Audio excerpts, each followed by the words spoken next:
இன்னைய நாளுக்கான 2வது ப்ரோமோ ரிலீஸ் பண்ணியிருக்காங்க. ரொம்ப இன்ட்ரஸ்டிங்கான ஒரு ப்ரோமோவா தான் இருக்கு. ஏன்னா, இத கேட்கும்போது பார்வதியே ஆச்சரியம் படுறாரு அப்டின்னா, பிக் பாஸ் பேசிய அந்த வார்த்தை.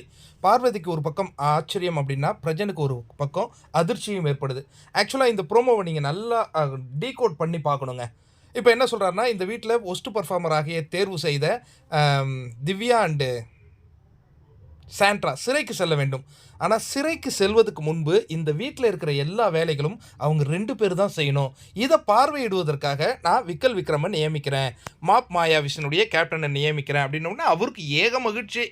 உடனே இப்ப வந்து ஆட்டத்த ஆரம்பிச்சுடுறாரு. ஆட்டத்த ஆரம்பிச்ச உடனே, "என்ன திவ்யா ஆரம்பிக்கிறீங்களா? குளிச்சுட்டு வருவீங்களா?" அப்படின்னோம்னா, "நான் குளிச்சுட்டு செய்றேன், குளிக்காத செய்றேன். உனக்கு ஏன் அந்த பிரச்சனை?" அப்படின்ட்டு போறாங்க. அதுக்கப்புறம் அந்த டிஸ்ட்ரிபியூட் பண்ணுவாங்க. இதுதான் பார்வதி எப்போதும் அந்த பலாப்பழமா அது என்னது? பப்பாளி பழத்த வந்து டிஸ்ட்ரிபியூட் பண்ணுவாங்க. இந்த முறை அத கரெக்ட்டா நீங்க பங்கிட்டு வைங்க அப்படின்னோன, ஷுஷுங்கிறாங்க. "இது குக் அண்ட் விசில் எனக்கு தெரியும் திவ்யா. உங்களுடைய வேலைய செய்யுங்க." அப்படிங்கிற மாரி சொல்றாரு. இதுவே வந்து இந்த வொர்ஸ்ட் பெர்ஃபார்மர்ல எனக்கு தெரிஞ்சு ரம்யா ஜோவலான்னு தான் போட்டுருக்கணும். ஏன்னா கேமும் விளையாடல, ஒண்ணும் விளையாடல. ஆனா ரம்யா ஜோவலாம் ஜெயில்ல போட்டா பிக் பாஸ் இந்த மாரி ஒரு தண்டனைய குடுக்க மாட்டாரு. ஏன் இவங்க 2 பேருக்கும் குடுக்குறாங்கன்னா, தே 2 ladies is a potential to rule the game. இந்த கேமை இவங்களால சிறப்பா கையாள முடியும். இப்ப கண்டிப்பா விக்கல் விக்ரமுக்கு இவங்க ஒரு சிறப்பா வேலை செய்றாங்களோ இல்லையோ, ஒரு பதிலடி கிடைக்கும். இப்ப நேத்து எபிசோடே விக்கல் விக்ரம் நான் ஏதோ கிழிச்சிட்டேன், சாம்ராஜ்யத்த புடுங்கிட்டேங்கும் பொழுது, எபிசோட்லயே காட்டாத நிராகரிச்சார் பார்த்தீங்களா பிக் பாஸு.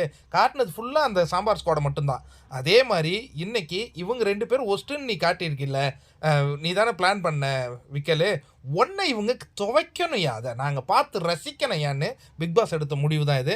பார்ப்போம் 2 பேரும் எப்படி அத ஹேண்டில் பண்றாங்க அப்படிங்கிறது ரொம்ப இன்ட்ரஸ்டிங்கான ஒரு விஷயமா இருக்கு. இதே அரோராவெல்லாம் நீங்க ஜெயில்ல போட்டீங்கன்னா, அது பாட்டுக்கு சொல்றத செய்யும் கிளிப்பிள்ளைகள மக்கள் ரசிக்க மாட்டாங்க.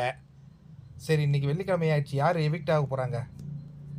இன்னைக்காவது ரம்யாவின் பெயர் சேதுபதியால காட்டப்படுமா? பொறுத்திருந்துகிட்டு இருக்கேன் நானும்.